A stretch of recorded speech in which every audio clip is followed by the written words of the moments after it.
പടങ്ങൾ നഷ്ടപ്പെട്ടിട്ടുണ്ടല്ലേ? എനിക്ക് നഷ്ടപ്പെട്ടിട്ടുണ്ട്. അതായത് നിങ്ങൾ ഫേമസ് ആയിട്ടുള്ള പേര് സിനിമയുടെ പേരെന്തായാലും ചോദിച്ചാൽ പറയില്ല. ആളുടെ പേരും സിനിമയുടെ പേരും പറയില്ല. എൻ്റെ ജീവിതത്തിൽ ഏറ്റവും വിഷമമുണ്ടായ ഒരു സന്ദർഭം അതാണ്. ഞാൻ അങ്ങനെ ഒരു പടത്തിൽ എനിക്ക് ചെയ്യാൻ പറ്റിയിട്ടില്ല. ആ പടത്തിൽ ഞാനില്ല. അതെനിക്ക് ഭയങ്കര വിഷമമായിരുന്നു. പക്ഷെ അത് കുഴപ്പമില്ല, ദൈവം മുകളിലുണ്ടല്ലോ, അത് മതി. കാലം കറങ്ങി വരുമല്ലേ?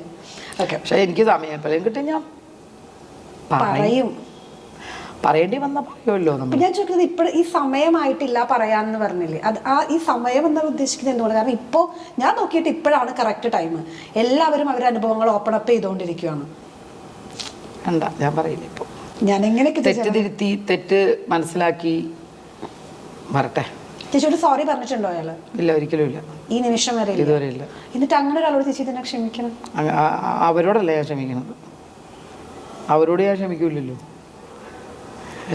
ഫാമിലി ഓർത്താണ്. അവരുടെ ഫാമിലി, അവരുടെ കൂടെ ഉണ്ടായിരുന്ന കുറച്ച് ആൾക്കാർ, അവരൊക്കെ ഓർത്തിട്ട് ഞാൻ ക്ഷമിക്കുന്നു.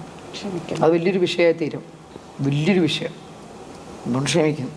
പറയും സമയമാവുമ്പോൾ. അത് പറയും, അത് ഉറപ്പായിട്ട് ഞാൻ പറയും. ഞാൻ മറ്റുള്ളവരൊന്നും കുറ്റക്കാരല്ലല്ലോ. ഒരാൾ ചെയ്ത തെറ്റിന് മറ്റുള്ളവരെ കുറ്റക്കാരാക്കാൻ പറ്റില്ലല്ലോ. പക്ഷെ അവരുടെ റിക്വസ്റ്റ്, അവരൊരു വിഷമമൊക്കെ കാണുമ്പോൾ നമ്മൾ പറയട്ടെ. ഇതിനകത്ത് ഏറ്റവും വലിയ പ്രശ്നം ഞാൻ ഈ പറഞ്ഞത് തന്നെ. ചിലപ്പോൾ നമ്മൾ നന്നായിട്ട് സ്നേഹിക്കുകയോ ഒരാളായിട്ട് സംസാരിക്കുകയൊക്കെ ചെയ്താൽ ഇപ്പോൾ പ്രശ്നങ്ങൾ പറഞ്ഞവരൊക്കെ ഉണ്ടാവാതിരിക്കാം. പക്ഷേ അവർക്ക് ഒരു റോളും കൊടുക്കാതെ അവരെ ബുദ്ധിമുട്ടിച്ചിട്ട് പിന്നെ അവരെ മൈൻഡ് ചെയ്യാണ്ട് പോകുമ്പോൾ അവർക്ക് ദേഷ്യം വരും. അതൊക്കെ ആയിരിക്കും അവർ എക്സ്പ്രസ് ചെയ്യുന്നത്.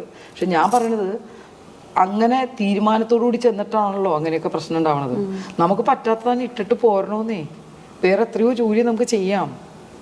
ഇല്ലാത്തത് കേൾക്കുന്നില്ലേ? ഇപ്പം ഞാൻ ചെയ്യാത്ത ഒരുപാട് കാര്യങ്ങൾ ഞാൻ കേൾക്കുന്നുണ്ട്. ഭയങ്കര മോശമായിട്ട് എനിക്ക് കമൻസ് വരാറുണ്ട്. ഈ ഒരു കേസിനെ പ്രതി പറയണ്ട, ഒരു തട്ടിപ്പുകാരിയാണ്. എൻ്റെ എന്താണ് കേസ്? ഒറ്റ കേസേ ഉള്ളൂ. ഞാൻ കാശൊന്നും മേടിച്ചിട്ടില്ല. ഈ പറയുന്ന വ്യക്തിയുടെ പേര് പറഞ്ഞ, ക്രൈം എന്ന് പറഞ്ഞ നന്ദകുമാറിൻ്റെ പത്രത്തിൻ്റെ പേര് പറഞ്ഞു. അത് അന്താരാഷ്ട്ര ഇന്ത്യൻ എക്സ്പ്രസ്സോ അല്ലെങ്കിൽ അതുപോലത്തെ പത്രമൊന്നുമില്ല, പത്രങ്ങളൊന്നുമല്ല, ഒരു മഞ്ഞപ്പത്രം തന്നെ പറയാം. ഞാൻ പറയും മഞ്ഞപ്പത്രം തന്നെ. കാരണം എന്നെ ആ ഉണ്ടായിരുന്ന ചാനൽ വലിച്ചു കീറിയിട്ട് അതുപോലെ പറഞ്ഞിട്ടുണ്ട്. എനിക്ക് പറഞ്ഞാലെന്താ? എനിക്കും പറഞ്ഞൂടെ?